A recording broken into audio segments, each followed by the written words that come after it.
Hi everyone and welcome back to my channel. If you're new here, my name is Elizabeth and I run the blog lifefromtheviolasection.com where I share my favorite practice tips, general advice, and tech for musicians. Today I'm going to go over a very general overview of the app Forscore. Forscore is my favorite app on my iPad that I use to read all of my sheet music. You can easily open up your scores, view your sheet music almost as if it's paper sheet music, and you can write all over it. I find that it's really easy, seamless, and very cohesive. So if you are looking to make the switch to digital sheet music, or if you just bought your very own iPad, this video is going to be your complete guide on getting your Forscore set up and started. Before we dive into the app, I did want to say that having a Bluetooth page turner pedal is so helpful if you're reading sheet music off of an iPad. If maybe you just sing and your hands are usually free when you're reading sheet music, you could just tap your iPad. But if you play an instrument that uses your hands, whether that's the piano or the tuba or the viola like me, your hands are going to be taken up and it's hard to do page turns. I'm sure you know that from paper sheet music already, but a Bluetooth pedal keeps your hands free the entire time. And anyway, on an iPad, if you're viewing the sheet music in portrait mode where the music is standing the tall way, you're going to have twice as many page turns as you probably would with paper sheet music because you're only reading one page of music on the stand at a time. So having a Bluetooth pedal is very helpful. I do have a couple videos on Bluetooth pedals, but I am hoping to make a kind of comparison video very soon on all the different pedals I've tried. For now though, at least in the beginning of July 2025, my favorite pedal is still the Donner Bluetooth pedal. It has little grippy feet on the bottom. It has many different ways that you can turn the pages, and it's very easy to press these pedals down and find where they are on the floor. So if you're interested in a pedal, I do have this link below. I did buy this with my own money, but the link down below is an affiliate link. Just saying though, this is such a helpful tool. The other helpful tool you will want to have at your disposal is an Apple Pencil. I have a 4th generation iPad Pro that I bought in 2020. It still runs beautifully, and it uses the Apple Pencil too. I love this Apple Pencil. It magnetically charges on the side of the iPad, which is super convenient. You do have to be careful when you travel and make sure that you keep your pencil somewhere very secure, or maybe get a case that has a little piece of Velcro that the pencil really stays put in. But otherwise, the Apple Pencil works flawlessly with the iPad, and if you're going to be writing on sheet music, this really is a must-have item. It really changes the game for digital sheet music. Okay, now let's get into Forscore. I promise those things are so worth it. Before you even do anything, just go buy those, come back. All right, welcome to Forscore. I'm so excited that you chose to download this on your iPad. If not, just go start the download while you watch this video. So when you open up the app, the first thing you will see is this kind of home page. Now, I don't see this page very often, but before you import any scores, it just shows you the name of the app and to swipe left. So it goes over a little bit about gestures. So you can tap on the left side or the right side to change the page. Left side is backwards, right side is forwards. You can tap in the center of the screen to bring up the controls, which we will talk about in a bit. And you can also swipe anywhere on the page to scroll up, down, left, or right. So to annotate in Forscore, you can tap and hold on the score and it brings up the annotation options, or you can just start writing and it comes right up. At the top of each score, you'll see the title bar, and it gives you access to all of the essential tools that you need in Forscore. So if you'd like to screenshot this and just take a look or pause the video here, you can do that, but I'm gonna move on. If you do download the app, then you will also see this tutorial right away. So open the menu with that button, which you never see, or you can just tap in the top left corner. There's a little half note, and then it shows you some sort of organization. So if we go all the way back in this menu, we get to library. You can have multiple libraries in Forscore. So if you have separate teaching music, separate chamber music, separate orchestra music, and separate solo music, you can make all different libraries for each of those categories. I did that at the start, and then I found that I just didn't like cycling between them. So now I just organize by all libraries. And then within a library, you can sort by composer, by genre, by tags, and by labels. So I don't really use any of those all that much. What I do is I just press all scores, and then my sheet music is just in alphabetical order. So I basically always remember what I name a PDF or what I name a score. So I just find that this is easiest for me, but everybody has different tastes, so there are definitely different ways of doing it if you want. So let's add in a score. So let's say that you have a piece of music in Google Drive that you want to add to Forscore. I've been meaning to add the Shostakovich Viola Sonata to Forscore anyway, so this is a great time for me to actually do that. So you'll want to pull up the score in Google Drive, or at least pull up the Open In menu. Once you press that, it'll give you the usual kind of Apple sharing options. And for me, I usually have to press more, but once you scroll down, you will find Forscore. We'll tap that, and now it's imported into your Forscore app. It imports just as the name of the PDF. So I'm just going to rename the Shostakovich Viola Sonata. Let's also add the composer, which is Shostakovich. Genre, we'll say classical. Tags, viola sonata. Labels, we'll also put this as viola. I don't use any of the other things, but the time and the key can be very helpful if you're collaborating with others or if you're playing with a backing track. So we'll just exit out of this, it automatically saves. And now in the top bar, you can see it says Shostakovich nice and small. That is the name of the composer. And then what I've named it is Shostakovich Viola Sonata. Now, there are many ways to edit a score once they're imported. We are gonna go to this little briefcase in the top right-hand corner, and we're gonna go to rearrange because I don't need this title page in the score. And I also, no offense, I don't want the piano part, just because I'm just gonna play the viola part in Forscore and not the piano part. So you can see I'm just pressing this X button for all of the pages that I don't want to keep, and I will do that until the piano part is gone. All right, now we're gonna press save, but if you wanted it as a different score, then you could save as and have that be a separate file. All right, so now this is just 16 pages long instead of 50 something, which honestly was kind of stressing me out. So now, what if you think that this music is a little too small? Let's put my iPad in portrait mode. It definitely isn't bad, but we could use our screen real estate a little bit better. So we're going to go up to that briefcase in the right-hand corner again, press crop, and this is where we can crop in. So I personally don't need to know that this is the viola part and all the copyright information all the time. So we are just gonna crop in the best that we can. That looks good to me, so I'm going to press the arrow to the right on the top right-hand corner to go forward. And you can see it does its own thing for cropping. It kind of just smart crops it for you, but you can adjust it however you need. And if it's not straight, you can mess with this bottom bar to rotate a little bit. I'm just gonna go through crop the rest of this, and I will be back in just a second. All right, so you can see immediately that made a big difference. It's so much easier to read the sheet music now. Now I do have a 12.9-inch iPad screen, so everything is pretty much large enough, but if you have a smaller iPad, this is especially helpful. It just looks like regular sheet music now to me in real life. I know on YouTube it's gonna look a bit different. There are many different ways to import music into Forscore. If you'd like to learn more of the ways, I do have an older video that I made sharing just that. Definitely check that out if you run into any problems or would just like to see the other ways that you can add your music. All right, so this is a multi-movement piece. So let's make these movements easier to get to so that I don't have to just tap through and then try to find where the second and third movements are.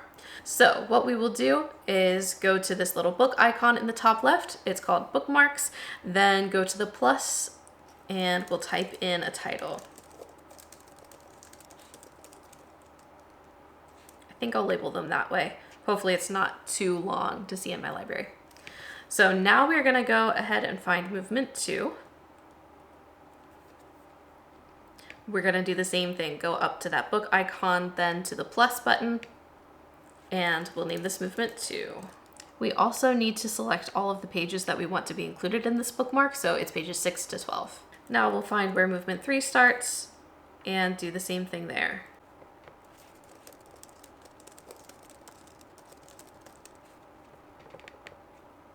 All right, so now we have bookmarks for all 3 movements in this sonata. So if we're just somewhere in the PDF and we want to quickly get back to movement 1, we can go up to this book icon and just press on movement 1.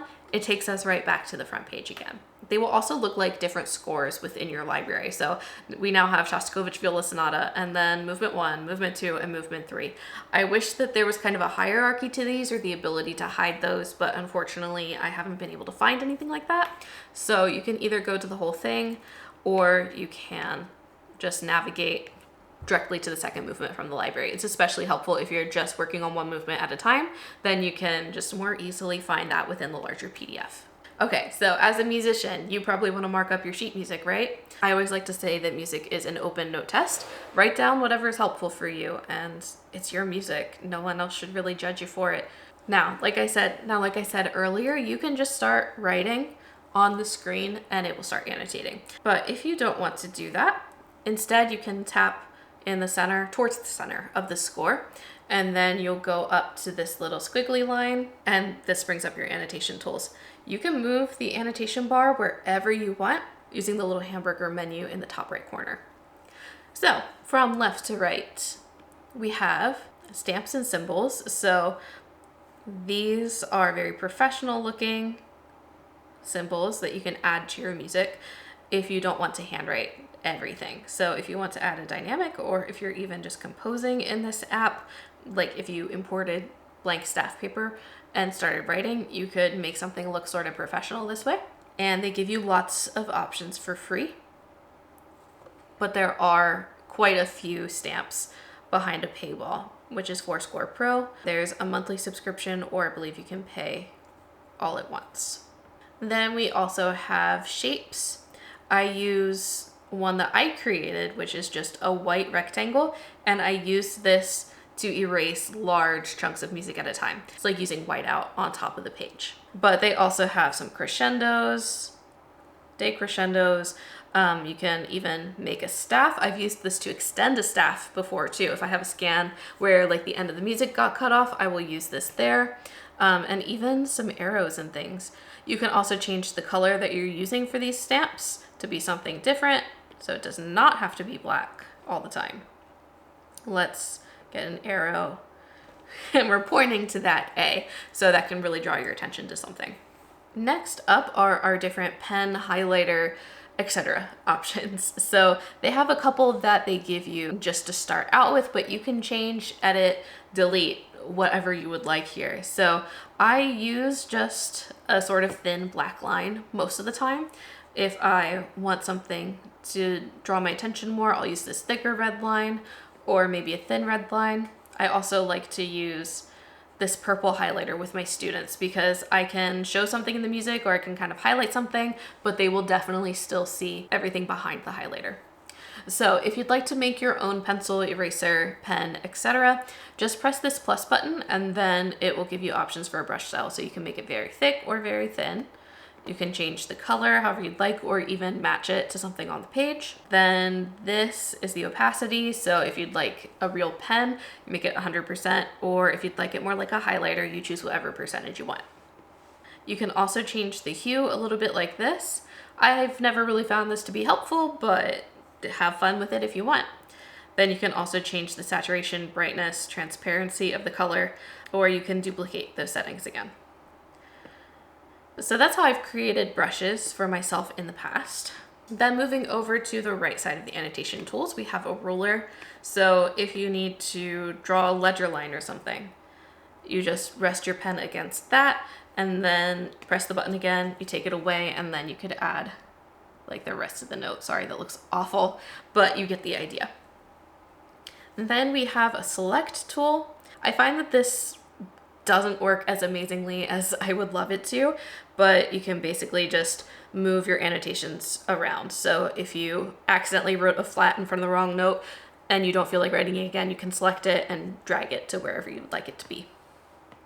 Here you can add an actual text box, and you can even format it with whatever font you want. So again, if you're writing some music or making an exercise for a student in here, you could give it a very nice, a little bit more formal look than just handwritten notes or something. Next up, we have an eraser. This will erase any annotations that you've made. It will not erase a text box though, and it will not erase anything on the PDF. That's why I created a white text box, and why I also created a white pen, because then I can just erase very small things. Like this little speck in the music, I can erase that, and it looks beautiful now. It's perfect. You can also, if you have an Apple Pencil 2 or the Apple Pro Pencil, you can double tap on the thick part of the pen to switch between eraser and pen. Then this trash can clears all of your annotations. Of course, the arrows are undo and redo, and then these boxes are different layers. So let's say that I'm working on this piece with 2 different students. Then I'll usually create 2 different layers of the music and change up what I write for each student. That way things are more uniform. I don't have to ask, wait, which fingering were you doing versus which word was that person doing? So here I've written on both of them. Sorry, not very creative. But let's hide the second layer. We'll click on this little eye and those annotations are gone. If you want to hide the other one, press on that eye and they're gone. Now with extra layers, you can click on the trash can and either just clear that layer or clear all layers. So if you clear the active layer, it's whichever one you are in right now. If you clear all, it's going to clear everything from the screen. When you're done annotating, press the check mark if you want to save. If you press the X on the top left, it will not save. So you can turn this to always if you know that you're only going to press that, but I've accidentally pressed it many times. So it gives you the option, leave without saving or keep going. So I'm just going to press do not save because I don't need those anyway. And those are our annotation tools. All right, so while you're practicing in Forscore, you might need a tuner or a metronome, and Forscore actually has these things built in.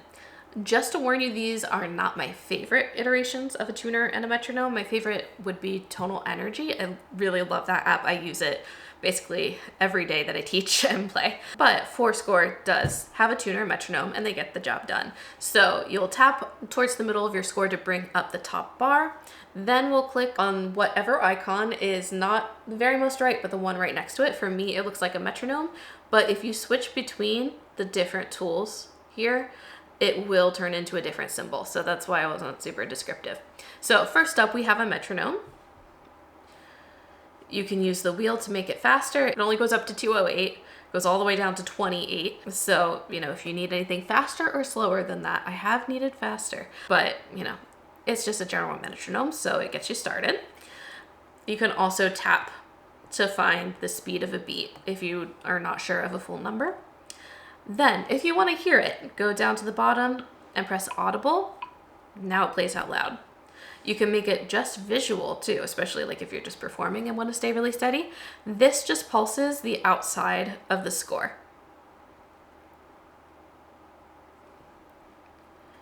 You can also have it do both. So it's pulsing right now and you can hear it. So you can have it in a different time signature if you want. Let's try 6/8.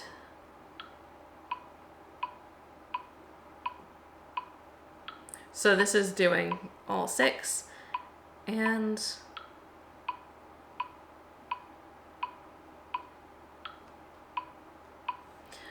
you can see that it's not, it's just a basic metronome. There's nothing too fancy about it, and you can't even subdivide or anything. So that's all. Next up we have pitch. So you can give yourself a drone. It's automatically set on clarinet. Let's hear just piano.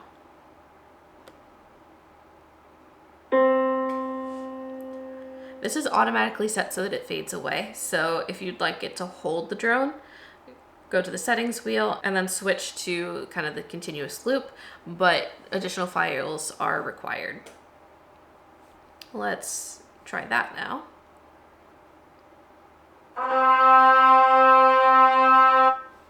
Wow, okay. So if we wanted to sustain, we can only do strings, horns, or the tone. So let's hear strings. That's a drone. And you can cycle between octaves with the plus or minus buttons. So it's on minus right now. We hear a low F. If we click plus, it's a high F. Or right in the middle, it's one right in the middle. So I do like to have fancier drone options, which are available in Tonal Energy, but this does get the job done. Finally, we have a tuner, which is very self-explanatory. You can choose between low, medium, or high kind of sensitivity, depending on what instrument you play and depending on your own personal opinion of that. Finally, today I want to go over the settings menu. So the briefcase in the very top right will take you to a couple settings. There are a couple things that you can change over here in the settings. So the settings are on the very bottom of this menu. Brings up its own window, and I definitely would unselect auto lock, because if this is selected, your iPad will go to sleep when however you have it set up in your settings for any other app. So you might have your iPad like dim after 5 seconds or so without, after someone has touched it, and then it might fully go to sleep after a minute. You don't want that while you're reading sheet music, especially while you're performing or while you're practicing. So turning off the auto lock means that for as long as this music is up, the iPad is gonna keep the screen on this page until it dies. Of course, be careful and put your iPad to sleep when you are done using it for a while. Speaking from personal experience. Forscore Pro does offer some extra features, like using different gestures to be able to turn pages. I do have a video on that. It was very interesting, but you can watch that up above if you're interested in that. You can also set up different keyboard shortcuts for your page turns.